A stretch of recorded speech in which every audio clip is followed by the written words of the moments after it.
То, с чем столкнулись эти рыбаки, до сих пор трудно объяснить.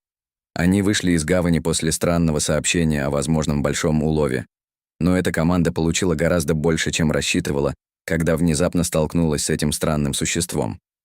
Они думали, что поймали акулу, но побледнели, когда поняли, что это было на самом деле. В доках царила обычная болтовня рыбаков, готовящихся к следующей поездке. Среди них были Том и Рик, два опытных рыбака, проработавшие вместе не один год.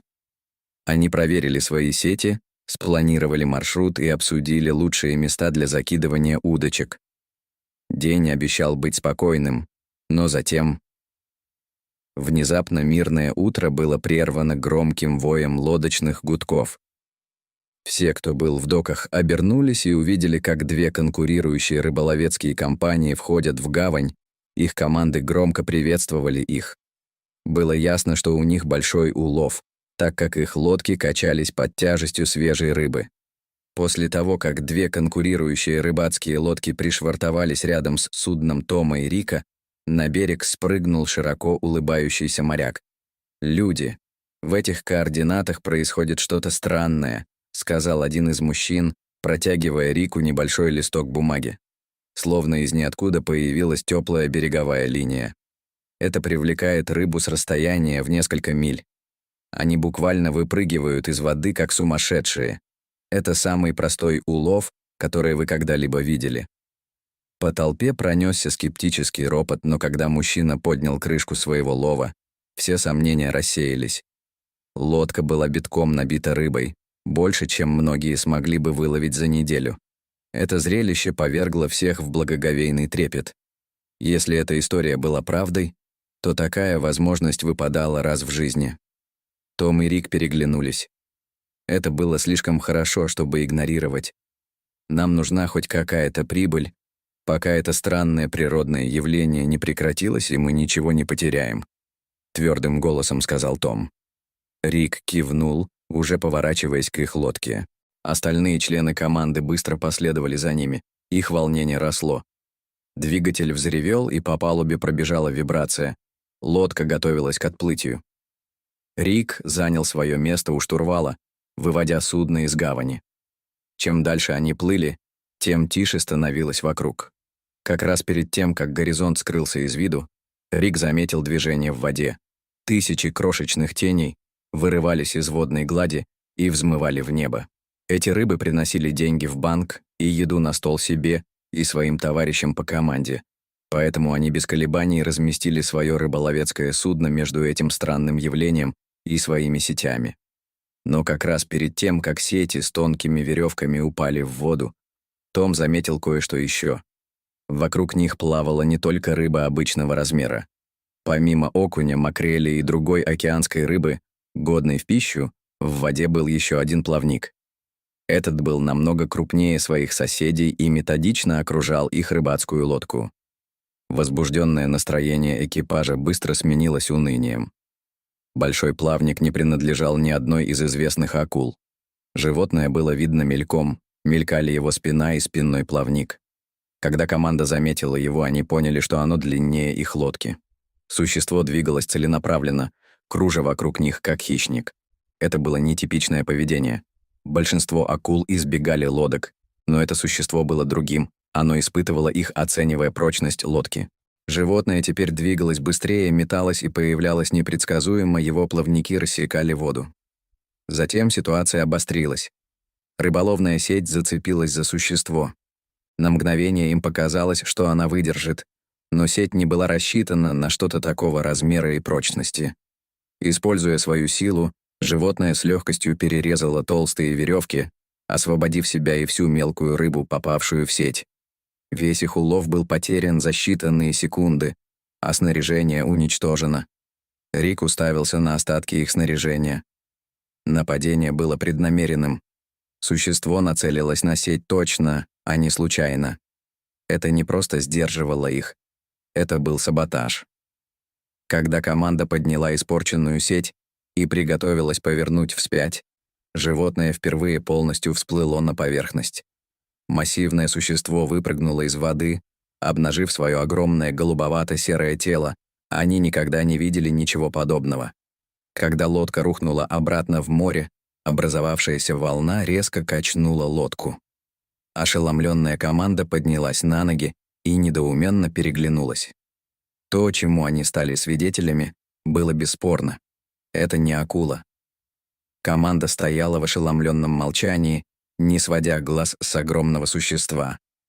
Пока они пытались осмыслить увиденное, существо начало беспорядочно выпрыгивать из воды примерно в 200 футах от них.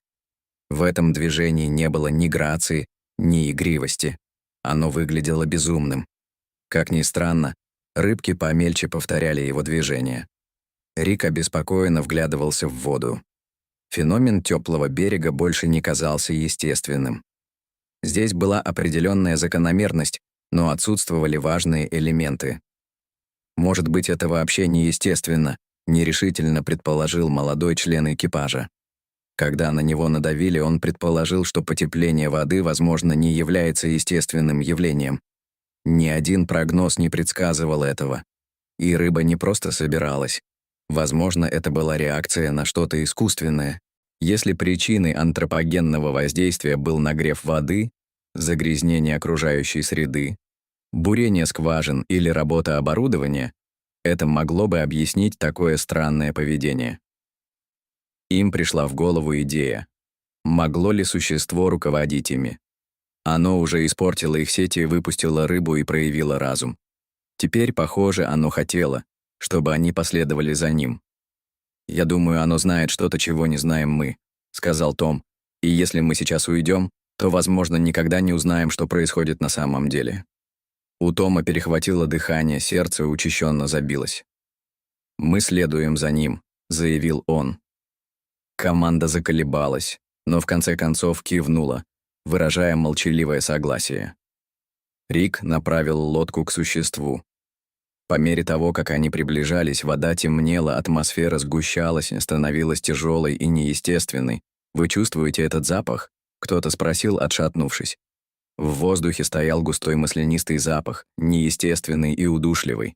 С каждой милей он становился все сильнее. Чем дальше они ехали, тем более тревожной становилась картина. Темная маслянистая пленка покрывала поверхность океана, простираясь бесконечно. «Смотри!» — крикнул один из членов экипажа, указывая на горизонт. Впереди на фоне дымки вырисовывались силуэты огромных кораблей. Вода вокруг них переливалась ядовитыми потеками. Ущерб, несомненно, был нанесен человеком. Рик поднял бинокль. «Они что-то сбрасывают», — мрачно подтвердил он. Осознание этого поразило его. Теплая вода, паника рыбы и странное поведение — все это теперь имело смысл. Так вот, дисбаланс океана не был тайной. Он был следствием неконтролируемой человеческой жадности. Голос Рика звучал глухо. «Но что мы можем поделать? Мы всего лишь рыбаки. У нас есть доказательства», — сказал Том, доставая свой телефон. Он начал записывать, фиксируя нефть, корабли и улики, которые им были нужны. Мы разоблачили их. «Если мы подойдем слишком близко, нам конец», — предупредил Рик. «Мы должны быть умными». Они продолжали снимать в течение нескольких часов, тщательно собирая четкие улики с разных ракурсов. Когда этого было достаточно, Том кивнул. «Пойдем. У нас есть то, что нам нужно». Как только Рик развернул лодку, над морем разнесся оглушительный гудок. Один из кораблей заметил их. Они увидели нас. Рик заглушил двигатель. Лодка рванулась вперед, рассекая волны, когда они скрылись с места происшествия. Корабль не преследовал их. Он оставался на расстоянии, как мрачное предупреждение. Смысл был ясен. Храните молчание или столкнитесь с последствиями. Вернувшись на сушу, они передали отснятый материал властям, новостным станциям и морским биологам. Они стали свидетелями правды, и теперь мир тоже узнает об этом. Реакция последовала незамедлительно. Экологические организации и официальные лица обратились к ним. Новостные сети показали отснятый материал. Онлайн-ролики стали вирусными. Их открытие задело за живое и вызвало движение. Чтобы найти ответы, они собрали свои доказательства. В включая видеозаписи этого существа, и отправили их морским экспертам. Они описали все, чему были свидетелями. Теперь они ждали не только действий по борьбе с загрязнением, но и раскрытия тайны существа, которое изменило все. Через несколько дней пришел ответ. Тому позвонила биолог, ее голос был полон волнения. Сказал: «Это невероятно», — сказала она. «Я думаю, что знаю, что вы видели. Это чрезвычайно редкое явление. Лишь несколько человек сталкивались с ним. Команда наклонилась к ним, ожидая ответов. Она спокойно объяснила, что люди видели только 2 из этих существ раньше. Это вид глубоководных китов, который когда-то считался вымершим. Мы считаем, что они исчезли десятилетия назад. Благодаря вам до сих пор не было ни одного подтвержденного случая их обнаружения. Обычно они избегают людей», — продолжила она. «Застенчивые, умные и заботящиеся о своей среде обитания. Но этот подошел к вам. Он нарушил свой естественный образ жизни по какой-то причине. Он защищал свой дом, океан». Команда потеряла дар речи. «Значит, он знал», — прошептал Том. «Это был не инстинкт. Он увидел, что происходит, и попытался это остановить». Биолог кивнул. «Вам повезло. Большинство из вас никогда не были свидетелями ничего подобного. В тот день вы были не просто рыбаками, вы стали частью чего-то гораздо большего. Вы дали шанс этому существу и морю в целом». Новость о роли кита быстро распространилась. Экологические организации использовали видеозапись, чтобы потребовать усиления мер защиты. История стала популярной, и к ней привлекли внимание всего мира. То, что началось с поездки на рыбалку, вызвало движение.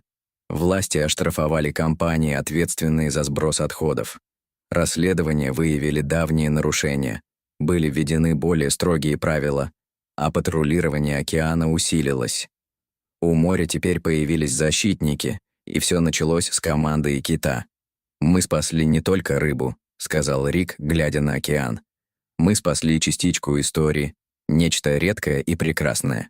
Этот кит напомнил нам о том, что действительно важно», — кивнул Том.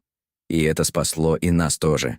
Без него мы бы уплыли, не замечая происходящего. Это открыло нам правду». Океан постепенно восстанавливался. Загрязнение прекратилось, воды очистились, и рыба вернулась. Кита больше никто не видел, но они знали, что он все еще там, наблюдает и защищает. Они чувствовали это в каждой волне. Их история стала легендой, о ней рассказывали в прибрежных городах и рыбацких портах.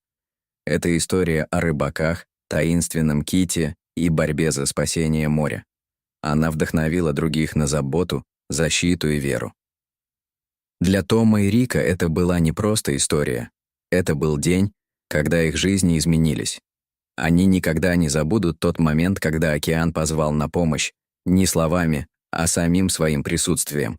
И они откликнулись. В тот день они стали больше, чем рыбаками. Они стали стражами моря. «Думаете, мы когда-нибудь увидим это снова?» — спросил один из молодых членов команды, глядя на волны. Том задумчиво посмотрел на горизонт. Может быть и нет. Но мы всегда будем знать, что он где-то там. Для меня этого достаточно. Море оставалось загадочным местом. Его глубины скрывали чудеса, недоступные пониманию. Но команда знала, что этот кит — нечто большее, чем просто существо. Это был символ надежды, силы и связи между людьми и природой.